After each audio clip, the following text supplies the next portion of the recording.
Fatelo mivavaka ataotsika dia mivavaka manangana dia tsinona fa ilay programan'Andriamanitra ho an'ny Madagasikara izay maneho fa firenena masina, firenena profetika apostolika Madagasikara, firenena miainga ambony ten'Andriamanitra Madagasikara. Noho izany manana tompo Madagasikara. Misy tompony ny fokotaninao, misy tompony ny tanànanao, tahaka ny hoe misy tompony ny tenanao dia Jesosy ny tomponao. Job 5 any Jesosy ny tanàna sy ny olona. Voalaza amin'ny Salamo fa 4:22 manao hoe any Jehova ny tany izay rehetra ho aminy izao rehetra izao sy ny mponina aminy. Noho izany dia misy tompony ny tanànanao, misy tompony ianao. Rehefa manao vavaka fanoloran-tena ianao fanamafisana fanolorana ny tenanao dia aza diny mivavaka manamafa any Jesosy ny fokotaninao, any Jesosy ny tokantraninao, any Jesosy ny firenetsika.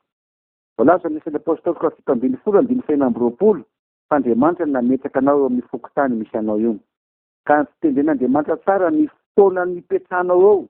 Hoe zao volana ianao mipetraka ao, zao taona ianao mipetraka ao, zao minitra ianao mipetraka ao. Ka rehefa vitanao izay asan'Andriamanitra izay dia sorony eo amin'izay ianao afindra ny toerana izay. Asan'ny Apôstôly 7:20 misy an'izany.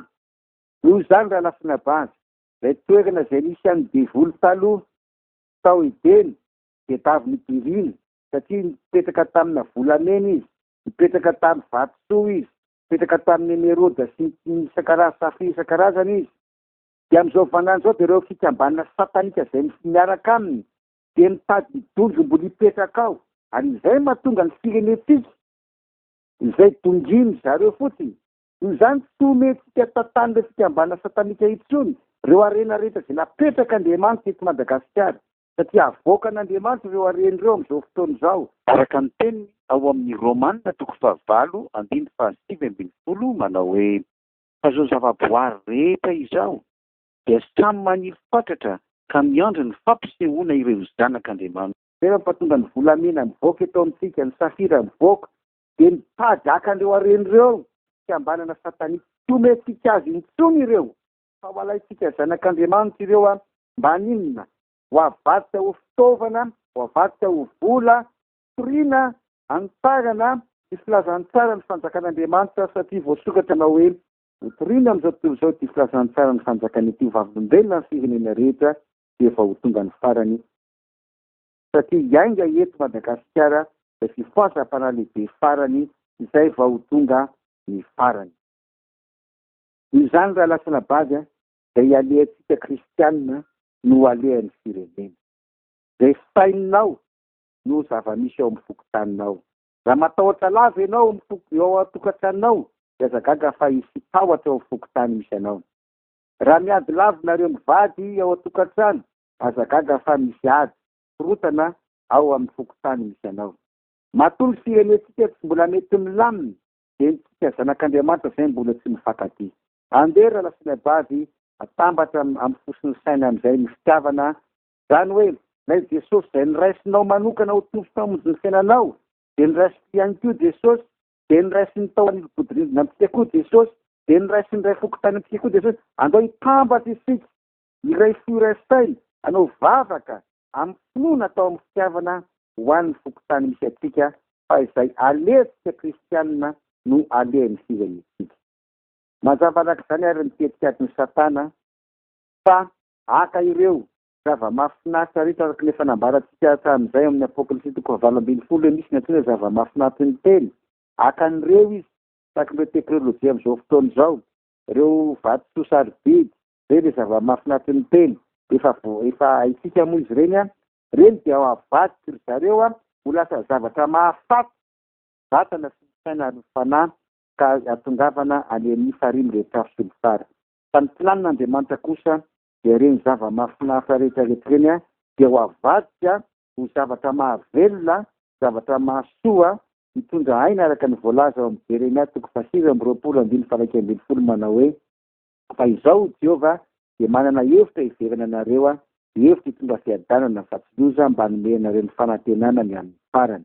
Izany programan'Andriamanitra mpanaoviny atsika dia alainy ireny fitaovana ireny, ireny arena rehetra napetraka Andriamanitra ireny dia ho avadika ho fitaovana asony vatana ny saina ary ny fanahy ho lasa pilipitra hitoritsika ny firazany tsara dia ho tonga ny an-danitra ny mpiara-monina amintsika, ho tonga ny an-danitra ny ankonantsika, ho tonga ny an-danitra ny firenentsika. Noho izany raha lasana bady mandeha tambatra ny fitiarantsika mivavaka amin'ny fitiavana. Fomba ahomby mivavaka ataontsika dia tiavo ny fokotaninao. Saka ny tiavanao ny tokantranonao dia tiavo koa ny fokotaninao. Ka raiso amin'izay ny andraikitra amin'ny alalan'ny fiombonam-bavaka ataonareo an-tanàna. Ao zany mivavaka fiarana amin'ny fony ho an'ny tanànatsika, fiarana amin'ny fony ho an'ny mponina, ny fiarana mandrava ny asan'ny devoly eo an-tanàna amin'ny alalan'ny famafazana ny ràny Jesosy, amin'ny alalan'ny fanirana ny anjely anao an'izany mitsika rehefa avy eo. Ary ny faharoa dia zao hoe vavaka manangana raha nasa eo amin'ny fiainanao andavanandro amin'ny alalan'ny famohanao tenim-pahefana. Rehefa maheno vaovao ianao dia ohatra hoe vaovao mampalahelo amin'ny gazety na mampatahotra amin'ny gazety, sao dia avoy ny tenim-pahefana satria izay ilay vavaka manangana. Atao ihany koa fananganana fanjakan'Andriamanitra amin'ny alalan'ny hira fiderana, satria Andriamanitra dia mipetraka eo ambony hira fiderana araka ny Salamy 2:27.